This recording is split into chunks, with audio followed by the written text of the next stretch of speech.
Hello, I'm Mark Hughes. Welcome to Disability Viewpoints. My guests today are Jim Berg from the St. Paul Osmond Shrine, and it's the 101st anniversary of the Osmond Shrine Circus, which is coming to town in March of 2025.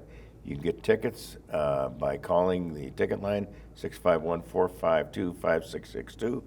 And my other guest today is Connie Bernardi, who is Active Living Ramsey County Communities Director. And with me today is Joan Wilshire, our distinguished co-host. Who are your guests today, Joan? Two fabulous guests to talk about a very interesting topic on sub-minimum wage and the sheltered workshop situation in Minnesota. Jillian Nelson, the Advocacy Public Policy Director at Minnesota Autism, and then Brian Bitgal, who is an education specialist from the Institute on Community Integration from the University of Minnesota. So we have an action-packed 30 minutes coming right up here next on Disability Viewpoints right here on SPNN. We hope you'll join us. Stay tuned, please.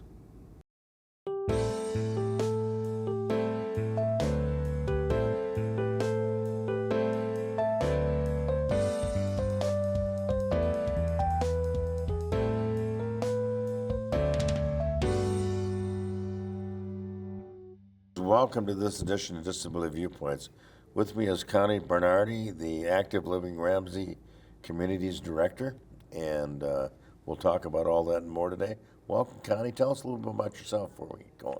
Well, thanks, Mark, for having me. You're welcome. Connie Bernardi, and I work for Ramsey County, and I'm the Coalition Director for Active Living Ramsey Communities, and we're a coalition that engages the community to improve health. And we work on creating and promoting environments where people can be physically active in their daily routines. Great. You've been doing this a few years. How long has it been now? No, about 17 years, going on 17 years. Good for you, and welcome to the show. And what brings you to do this kind of work? Well, through my active living work, we have focused on creating pedestrian facilities that everyone can use. And through that work, we created a vision for an all-abilities transportation network that the county implemented and passed a law in 2016, not a law, but a policy for an all-abilities transportation plan. Great. And so now, through this work and all the mentors I've had over the years in people in the field and that have disabilities, Ken Rogers, you might know. Right. And amongst other people. Great And guy. anyway, that's what brings me to be the project manager for the ADA transition plan. Great. So do you and Ken work together then? No, but he was an advisor to me as we were developing this plan. He's done a lot of great work in the disabled community. That's why I asked. He's done a great job. Yep, he's collaborated with us over the years and has been a great mentor. Great. So what is the Public Works ADA transition plan? Well, an ADA transition plan is where you do a self-evaluation, and what that means is you look at all of our public right-of-ways. And a public right-of-way is all the sidewalks, all the trails, all the crosswalks, ramps, as well as the signals, whether it's a traffic signal or a pedestrian flasher signal. And those are the things that we evaluate if they are in compliance to the laws regarding ADA accessibility. Great, great. So there's components to the plan. What are they? Well, the plan, what's included in a plan are first you do your self-evaluation, and then you move into the policies and practices of the department, and then you move into the improvement schedule as well as the implementation of the plan. And then you have a grievance procedure, which people can, if they feel like their civil rights are being violated, they can file a grievance procedure. But generally, things get rectified and fixed before that happens, but that's part of the plan, as well as the monitoring the progress. How are we going to monitor the progress in this completion? So then the next thing is, what was the public involvement? Was it pretty positive along the must have been? Right. Well, we had engaged the community, and we did community outreach before we even presented the plan to find out how do we reach people that really need to advise us. And so we had 175 people that we reached out to that either have disabilities or work with people who have a disability. And then we had 5 community engagement meetings. And then once we did that, then we moved into the community and had our open houses. Right.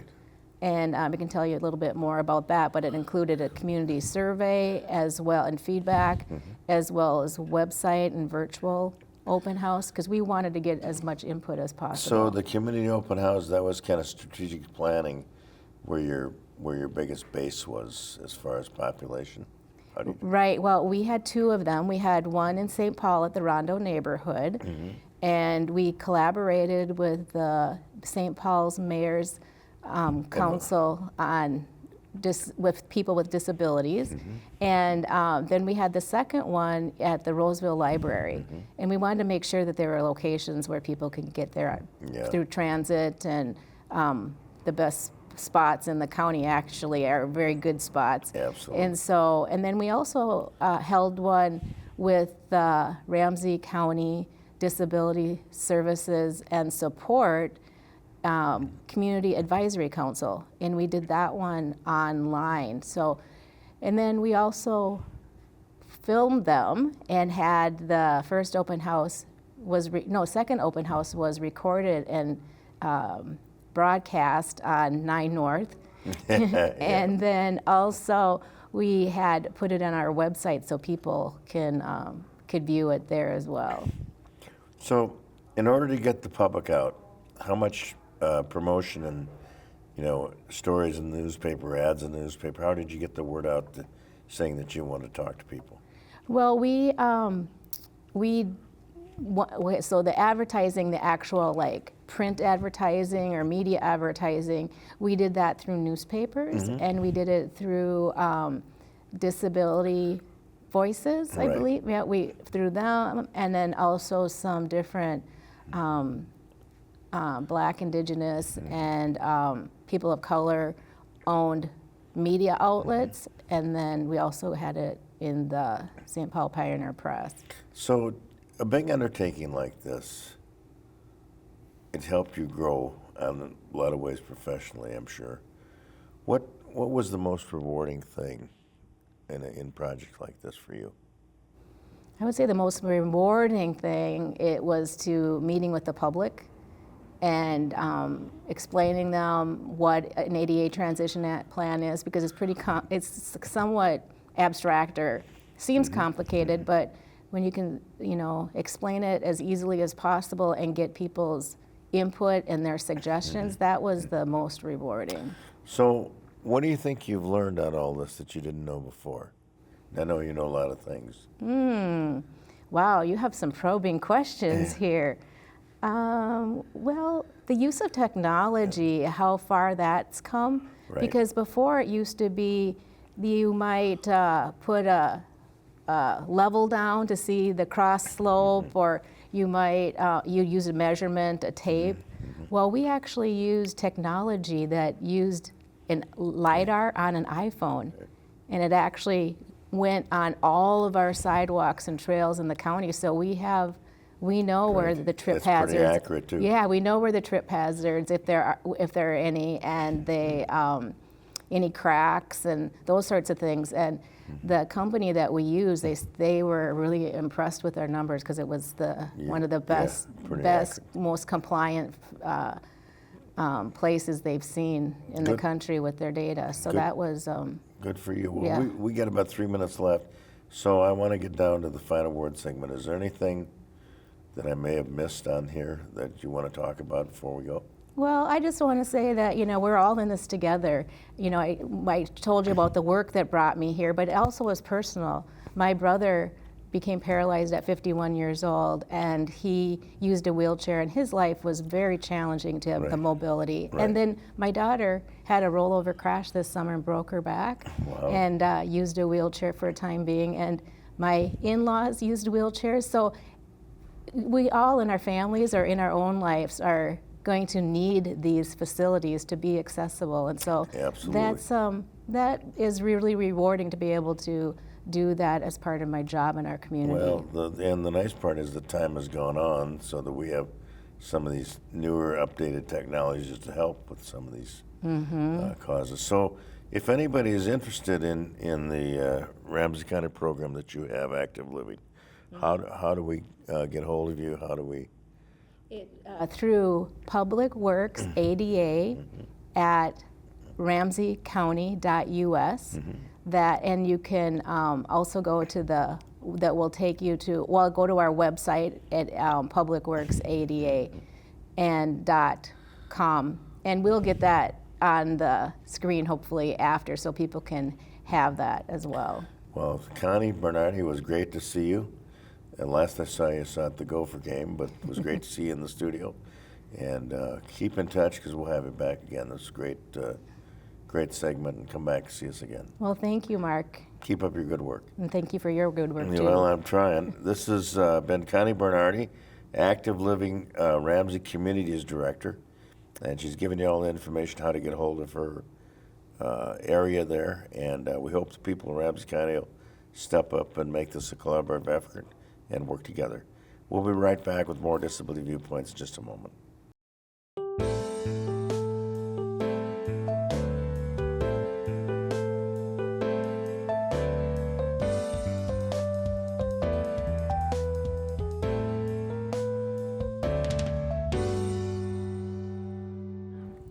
For decades, Minnesota has really led the way in many opportunities regarding employment for people with disabilities. Now, fast forward to today, Minnesota is really struggling with too many people working in sheltered workshops and receiving sub-minimum wage. So with me today, we've got Jillian Nelson. You're the Public Policy Director for the Minnesota Autism Society. And then we've got Brian Beijing. And you are the education specialist at the Institute for Community Integration? Yep, at the University of Minnesota. At the university, great. Well, and I know you two are experts in this area, so we're going to have a great conversation. Well, I want to start off with, so our viewers understand, what the heck is sub-minimum wage? What does that term mean? So sub-minimum wages are a way that folks with disabilities can legally be paid less than the minimum wage. In the United States, people with disabilities are one of only two groups that can legally be paid less than the minimum wage for their work. The other is folks who are incarcerated. And this was originally started in 1938 as a way to help disabled veterans returning from war be able to continue to work and earn a living. Now it's an antiquated policy that needs to end. Minnesota, up until recently, had been we had the highest per capita rate of people with disabilities earning below minimum wage. Now, fortunately, the last few years we have made some progress, but we still have about 3,000 people and about 52 organizations that pay folks less than the minimum wage. Wow, that's a lot. That is a lot. So what are we going to do to slow this down and get these folks working in a more of a competitive type environment? Well, we started about 5 years ago. This movement here in Minnesota was led by 4 self-advocates, several of which there have been attempts to place those individuals in sub-minimum wage work settings. And they said, no, this isn't for me. And despite the fact that that's what was believed that they would be capable of and what they could accomplish, these gentlemen went on to take on Capitol Hill and begin some legislation. I was one of those 4 self-advocates leading this in 2020. And since then, we've gone on to create a task force here in Minnesota. I was lucky enough to be one of the co-chairs of that task force that really did our work. Like we went out, we talked to families, we talked to providers, we talked to other states that have eliminated sub-minimum wage, and we came up with a really solid plan for what Minnesota would have to do if we were going to eliminate sub-minimum wage, and also make sure that all the people being served under those programs still had the supports they needed and still had the opportunity to have employment opportunities. In 2023, we gave that report to the Minnesota State Legislature, And they passed many of our recommendations. Brian has been lucky enough to work with about 8 providers that came out of grants that came from those recommendations and really help those providers switch from their Section 14C certificate into operating their programs without a Section 14C certificate. I think what's really important here is that it's not a one-size-fits-all. When we say we're going to figure out how to solve this, we're going to figure out how to support people, it really is a case-by-case basis, both for the individuals in the programs and also for the providers offering the programs. We've seen providers that have switched entirely to competitive community-integrated employment. We've also seen providers that have chosen to keep their sheltered workshop but pay people minimum wage or higher. So there is a work opportunity for everyone around the corner. We just need to really restructure some of these business models. We need to get out into the communities and show people what people with disabilities really are capable of.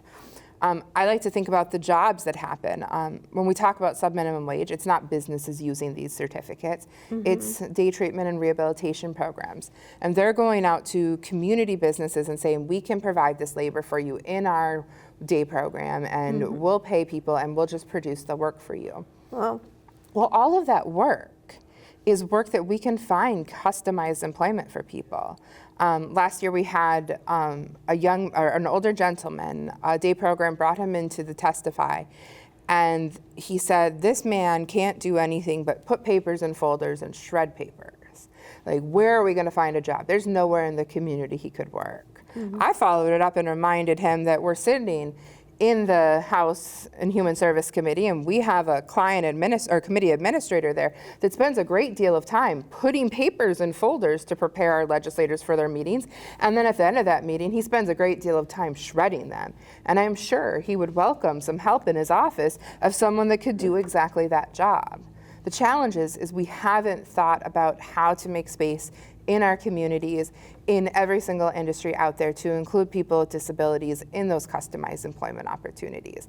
And that's what ending sub-minimum wage really focuses on, is getting creative in how we employ people with disabilities, getting creative in how we engage people with disabilities in our community, and most importantly, treating people with disabilities as equal citizens.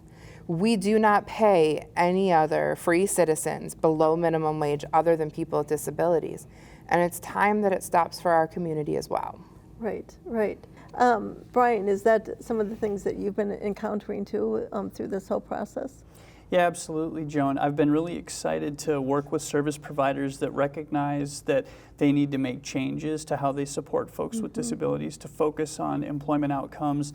As a reminder, Minnesota is an employment-first state. It's written into our statute that competitive integrated employment should be the first service option for folks with disabilities, even those individuals with significant disabilities. And that goes hand in hand with non-employment services as well. But these are trends that are happening nationally. The United States has an employment-first policy. There's currently about 16 states that have phased out the payment of sub-minimum wages. There is legislation at the federal level proposed to end 14C across the United States. That has typically been stalled in committee. They've got other priorities at the federal level, apparently, that they're working on. But this is happening, and so it's important that we are thoughtful about how we make this transition in Minnesota. And the Department of Human Services, I think, has done a really great job at taking the recommendations put forward by the task force on eliminating sub-minimum wage and has implemented some of the ways that we can support providers to do this.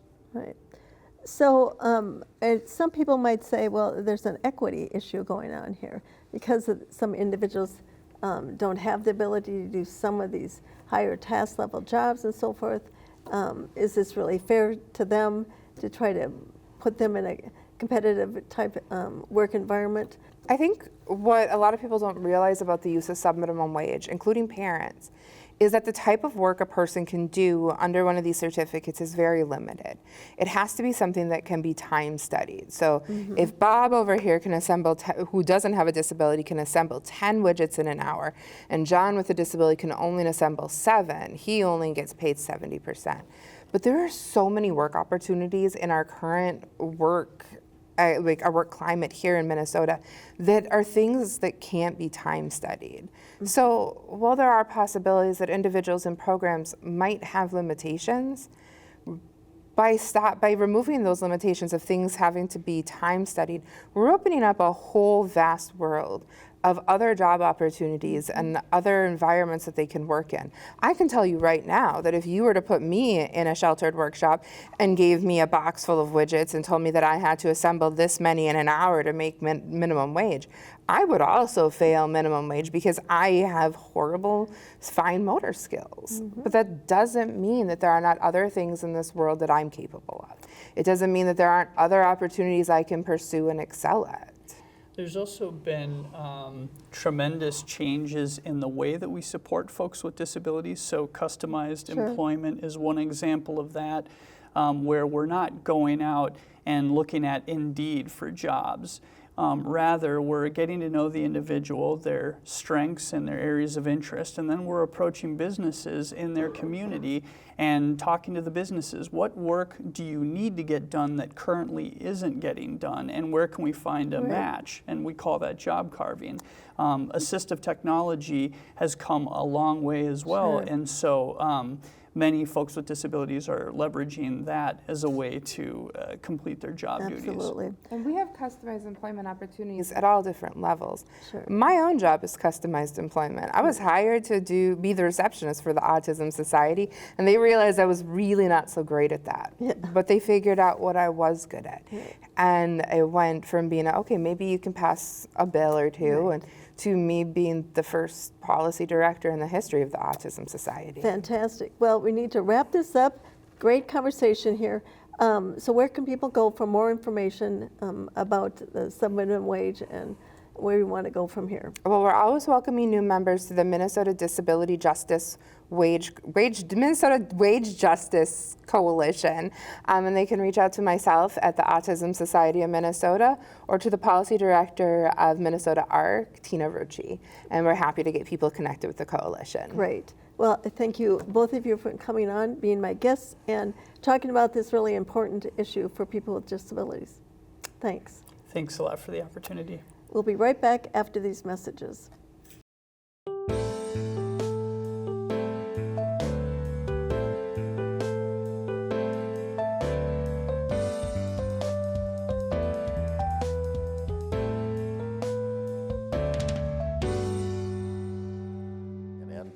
It's circus time again, the 101st anniversary of the Osmond Shrine Circus.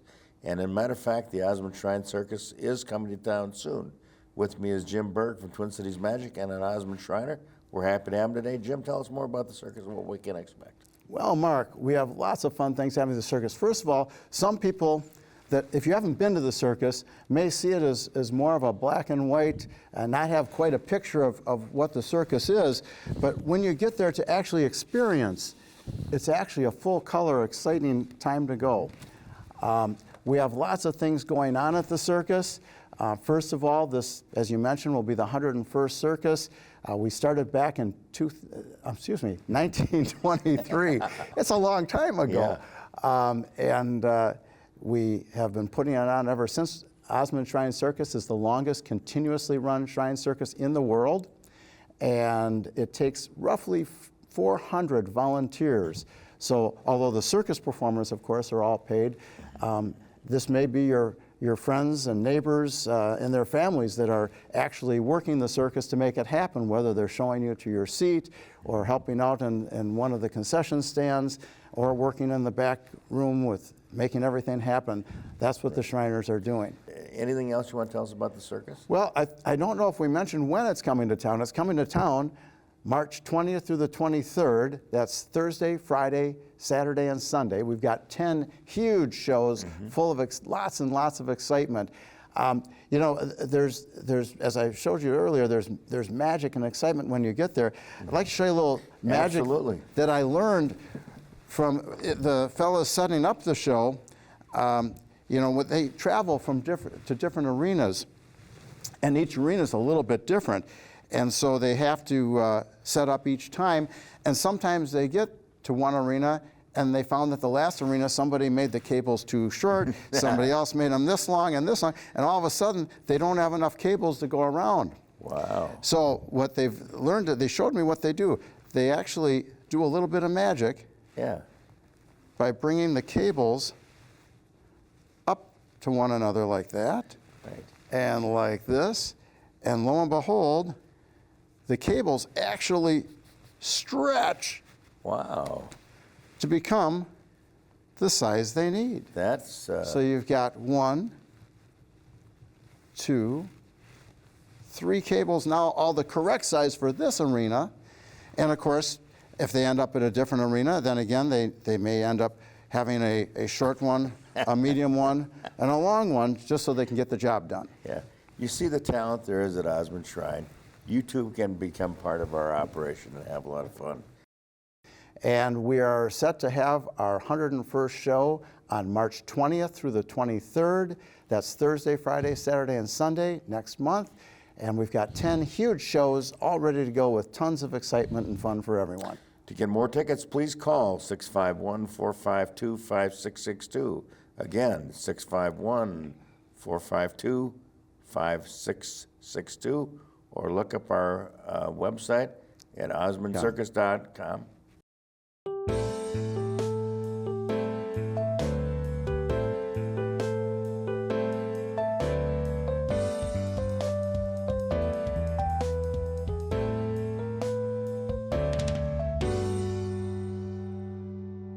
Well, Joan, this brings a close another edition of Disability Viewpoints. We'd like to thank Connie Bernardi, Active Living Ramsey Communities Director, for talking about transition plans and the new ADA plan set forth in Ramsey County. And of course, Jim Berg from Osmond Shrine talking about the 101st anniversary of the Osmond Shrine Circus coming up in March and his magic tricks. So we hope you enjoyed that.